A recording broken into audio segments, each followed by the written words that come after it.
I think he will be, assuming he stays healthy and continues on the trajectory that he's on, he could be a perennial 35 to 40 homer guy in the middle of the Rays order. And that is something that we've desperately needed for maybe not years, but like decades now.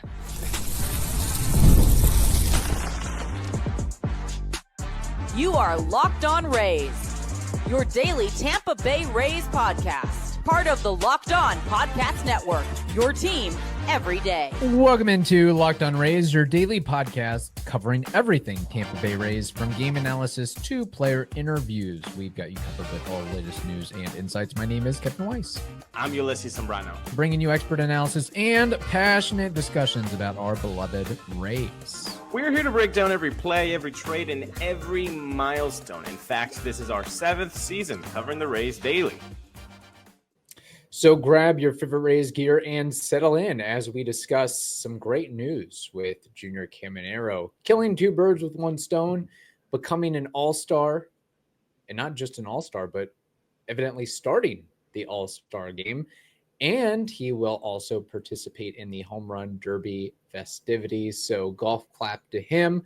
Plus, the Rays are being aggressive in shoring up their bullpen. We'll talk about that and more. Yes, we will. But before we get to all of that, got to tell you that this episode is brought to you by Game Time. Download the Game Time app, create an account, and use code LOCKEDONMLB for $20 off your first purchase. The man on the screen, Junior Caminero. We're going to be focusing on him a lot, Kev, because a well-deserved, first of all-star nomination, a well-deserved home run derby nomination, but the cherry on top is being a starter. Right. From not even being included to become the starter because of injuries to both Bregman and Jose Ramirez. Like, it's very cool that a guy that this young, that is enjoying such a cool 2025 season, gets to really do it all this weekend. Home run derby and starting the All-Star game. Yeah, let's just hope he's not exhausted for the second half of the season or post All-Star break portion of the season. But if you look at his numbers and what he's done this year, really nobody can argue that he isn't deserving of being an all-star. And he was one of our first couple guys that we mentioned as all-star possibilities with the Rays. Aranda, of course, Brandon Lau, and Caminero. Heck, maybe there's hope or belief that the Rays can find a way to weasel in a fourth all-star. Maybe we can get up to the Detroit Tigers level and have 5 all-stars, which I think is the first time they've had that many since 2013. But Junior Caminero, just to summarize it, he's 22 years old and he has 22 homers and 342 at-bats. Pretty impressive stuff. So the talk about him having 35 to 40 home run potential, Ulises, I think you and I were probably more in the conservative benchmark of, yes, we think he can eventually get there when he's 25, 26, 27, 28, but maybe not 21 to 22 years old. But he's already showing that and more that, I don't even think 35 is out of the question at this point, and definitely not for next year. I think he will be, assuming he stays healthy and continues on the trajectory that he's on, he could be a perennial 35 to 40 homer guy in the middle of the Rays order. And that is something that we've desperately needed for maybe not years, but like decades now. Yeah, thank you. Yeah, it'd actually be longer than that, right? I would be, again, maybe this is me at still being a little bit conservative. I don't think right now in 2025 we can say that he's a perennial 40-plus homer guy. I will say I think he's a perennial 30 homer guy for sure. Okay. Like, for sure. I think his peak years, he's going to touch 40 easily. I mean, because the power, he's going to grow into his body in a way that we've seen other guys do it. Take a look at Miguel Cabrera's body in 2003 when he was with the Florida Marlins, and he was taking Roger Clemens deep opposite field in the World Series. Like, that's a different body type than when he won the Triple Crown almost 9 years later. So I think there's going to be an evolution of him just by the sake of anatomy. Right. And that's going to push to the numbers that you're saying of 40 plus 100%. But you got a guy who's 22 with an 800 OPS, basically. He's ranked top 10 for MLB in home runs players this season. That's incredible. That we don't usually have that type of DNA in the lineup. And when you look at his not rookie eligibility, but pre-arb status as a player in the Rays organization, I know we talk about this maybe every 14 to 15 episodes, but how do you have to be looking for a contract extension if you're the Rays? I would think so. And to your point about, or to our point about the power, I know we would love to have Isaac Paredes back on this team. The knock on Isaac Paredes is he's a one-trick pony in the sense of all his home runs, 99.9% of them are to the pull side. That is not the case with Junior Caminero. He spreads the ball around, the long ball around everywhere, pretty much pole to pole. Actually, if you look at his Savant page and his spray chart, it is pole to pole, not just with the home runs, but all types of hits. I mean, he really has a knack for going the other way. Of course, he can pull the ball with the best of them, and that's why we hope that he can cut down on some of those double plays as well, because that is also stat we're not going to focus on too much here. Like, he is making baseball history in the amount of grounded to double plays that he's going on right now. But I just wonder, look, I think he will get a little bit stronger, slightly stronger, but he already has like the highest bat speed in all of baseball, or it's top 2, top 3, top 5. It's in the 100th percentile. Which he already swings the hardest of anybody, pretty much. Which, by that logic, like, he's still going to get bigger, he's still going to get faster. So that the fact it's already elite at 22, you're going to be at a better athletic ability at 25. Yeah, that's just normal anatomy, right? In 27, like you add that to the point of, you know, the pitchers now, you know, the league now. You've been there, done that. There's a sense of even more confidence. I am sure Junior Caminero wakes up and has no issue feeling confident about himself. Right. Imagine that when he has 4 years on his back. That's going to be even more. So, like, really, if you're a Rays fan, you should be thrilled that we have this guy for hopefully a long, long time coming. Hopefully that extension does become a reality. But perhaps if you're a Rays fan and you've seen enough home run derbies to know about that derby slump phenomenon, maybe you're not too thrilled about seeing your MVP candidate go off and participate in it. But I want to get your take on that. But first, Kev, I think we got to tell people something very important. Yes, we do. That is next on the Locked On Rays podcast, part of the Locked On Podcast Network, your team every day. Have you ever decided at the last minute to head to a ball game with friends or family? I know Kevin and I have. You want to see your Rays, and you can do that by using Game Time, because you can save so much money on the tickets, and that extra money you save, you can splurge it on food, drinks, merch, whatever you want. You should know Game Time is the official ticketing partner of Locked On MLB, and that makes it super easy to browse the app for an exciting upcoming MLB game. Rays will be playing a lot of away games, so don't wait. Today, take the guesswork out of buying tickets with Game Time. Download the Game Time app, create an account, and use code LOCKEDONMLB for $20 off. Again, create an account and redeem code LOCKEDONMLB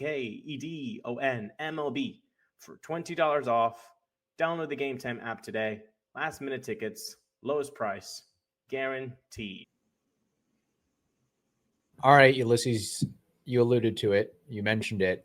The home run derby. There is a phenomenon, quote unquote, known as the derby slump or derby curse, where guys participate in the home run derby, maybe win the home run derby, and then go on to struggle in the second half for any number of reasons, whether it's pitchers maybe figuring them out, maybe they're tired from the All-Star festivities, maybe they altered their swing a little bit for that specific event.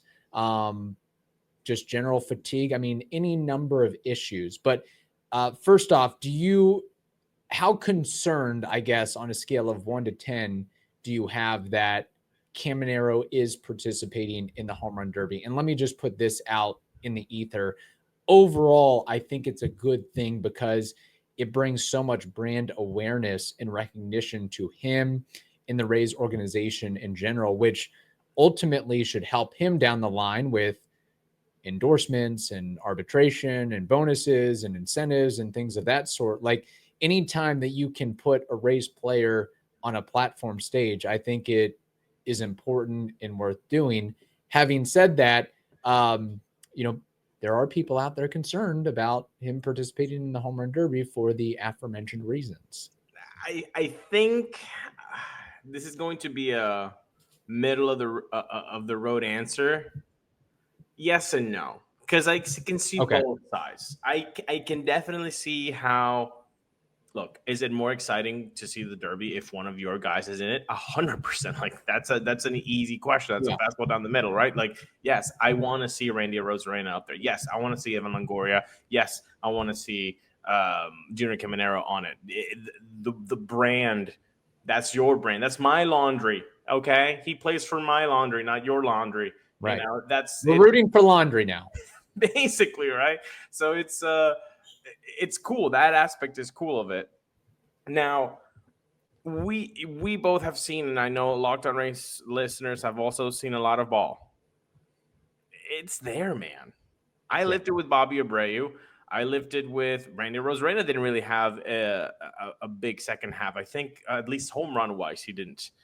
It's not me or you because we haven't participated in it, and Locked On Rays listeners haven't participated in it, but players that have talked about how it is exhausting, how it is basically just a stamina killer. Like, it's basically, can you do it? It's a lot of swings in a very concentrated amount of time with a very high adrenaline. Like, yes, you have that adrenaline dump, and then you never really got a true break to begin with because you're part of the festivities and the action and traveling and making appearances and being out there. I mean, you're working on your break more or less. So I think those are all factors to account to.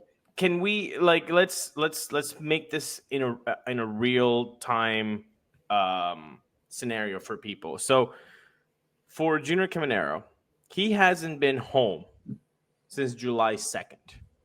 Okay? Since July 2nd. He got on a plane to go to Minnesota. The fact is, he's on a suitcase through Minnesota, through Detroit, 4 games in Boston, and right after that game in Boston, guess what? He needs to go to Atlanta. Yeah. It's not like you're going to New York or some other Northeast city. Nope, all the way to the Southeast. You go from Boston to Atlanta, and then in Atlanta, the next day, you're participating in the home run derby. So you have no days off. And also, that day, it's not like you're in a spa, you're in a jacuzzi. No, he's working out. He's taking questions. He's doing the whole picture things. He's doing the silly social networking clips that we all enjoy and all that. So, like, there is no break. And then the next day, he's a starter in the All-Star game. Yes, he'll play only like 3 or 4 innings, maybe take 2 at-bats, whatever. So really, you're telling, since July 2nd, this man is not going to be home until July 16th.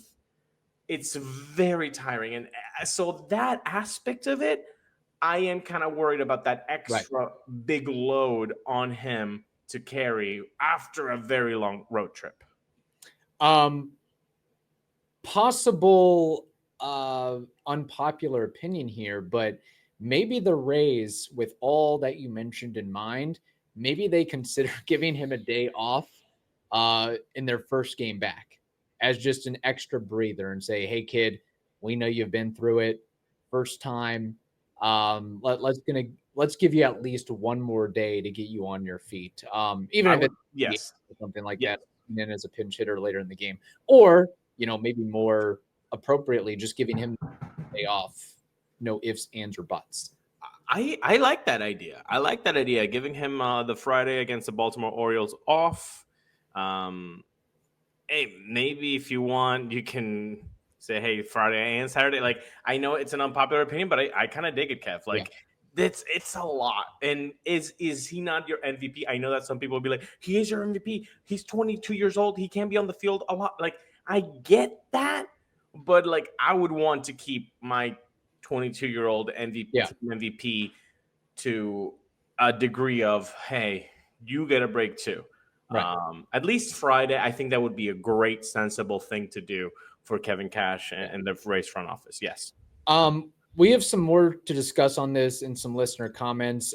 We may or may not get to the Rays bullpen acquisition. May have to save that for Friday's show. But first, Ulises, we do need to tell the audience something very important that is next on the Locked On Rays podcast, part of the Locked On Podcast Network, your team every day. All right. Did you know that if you're running a business, you know that every missed call is money left on the table? Think about the last time you had a service emergency, like a burst pipe. If the first plumber didn't answer, did you wait? Nope, you didn't. You went ahead and called the next one. That's why having a reliable business line is so important. And that's also why you need Open Phone. Open Phone is the #1 business phone system that helps you streamline and scale customer communication, all from an app on your phone or computer. Your whole team can share one number and respond to customers like a shared inbox. No more, who's handling this call? Also, there's an AI agent who handles after-hour calls, answers common questions, and captures leads, so you'll never miss a customer again. And here's the cool thing. They are offering Locked On Rays listeners 20% off your first 6 months at openphone.com/LockedOnMLB. That's OPENPHONE.com/LockedOnMLB. Open Phone. No missed calls, no missed customers. All right. During the break, I did a quick chat GPT of famous examples of post-derby slumps. And #1 on the list is your boy, who you believe should be a Hall of Famer, Bobby Abreu, back in 2005. 2008, Josh Hamilton. 2013 and 2014, Yoenis Cespedes. 2015, Dark Horse Todd Frazier. 2017, Aaron Judge. And 2022, Juan Soto. By the way, this year, in addition to Caminero, we have Ronald Acuna Jr., Cal Riley, Byron Buxton, O'Neal Cruz, James Wood, Brent Rooker, and I think last I checked, they're still waiting a final participant. So I would have, tried to bat the hammer for Brandon Lau, but if Brandon Lau's hurt, he most likely can't participate in the event. But it would be nice to see him get a little bit of that spotlight, even with the concerns that we have with fatigue, swing changes, adrenaline dump, so on and so forth, going through that competition. But with Caminero and those other names, plus a question mark, you would think that Aaron Judge would be an obvious choice, but he's probably like, I have no need to. It doesn't benefit me at all. I've got everything. Also, playing the home run derby isn't going to enhance my brand really, because I've got it all. Whereas most of these other guys really can make a name for themselves, because I don't think everybody knows about Brent Rooker or James Wood. Or not even that, bro. But like, they've tried to incentivize people like Judge and Ohtani and like, hey, participate, please. If you win, you get $1 million. Right. And here's Judge saying, I got $400 million in the bank, bro. Yeah. Plus all the I can wipe my bleep, Yes. Like, I don't care about the million. Although, you know who would care, apparently, about $100,000 is Juan Soto. My man is like, that's money left on the table. Jeez, Juan. Yeah, like, exactly. For Caminero, that's, yes, one this event, is important. One competition, that's your salary for the year. You've got guys like Junior Caminero, James Wood, and O'Neal Cruz, who are not making the type of money that the Byron Buxton and Byron Buxton is like making a nice team friendly deal. Yeah. Ronald Acuna, that's a really team friendly. Yeah, he actually could be like, I'll take another million because I've been shorted dozens of them so far. Exactly right. I think it's a nice, fun group of names. I think my top three, my podium to take it would be. Oh gosh, I mean, obviously, I want Junior to take this. Ronald, Venezuelan bump, right? And then I'm in between Cal and James Wood. Okay, because James Wood, that seems like quite the dark horse. But he has been incredible this season, man. He's been just tremendous. So and Cal, I mean, he might take the MVP away from Judge. Yeah. So I feel like those are pretty good guys to take. I think Junior, not saying that Junior's going to win it, but he does have youth on his side, and yes, it's not like he has to swing. He does. I feel like he wouldn't have to exert as much energy as some other guys to get a ball over the fence, but I would put Acuna up there just because he's the hometown kid and he plays in that ballpark all the time and probably has a little bit more fan support. Cal Riley, I don't know. I just feel like the tools of ignorance, he might just be totally dead.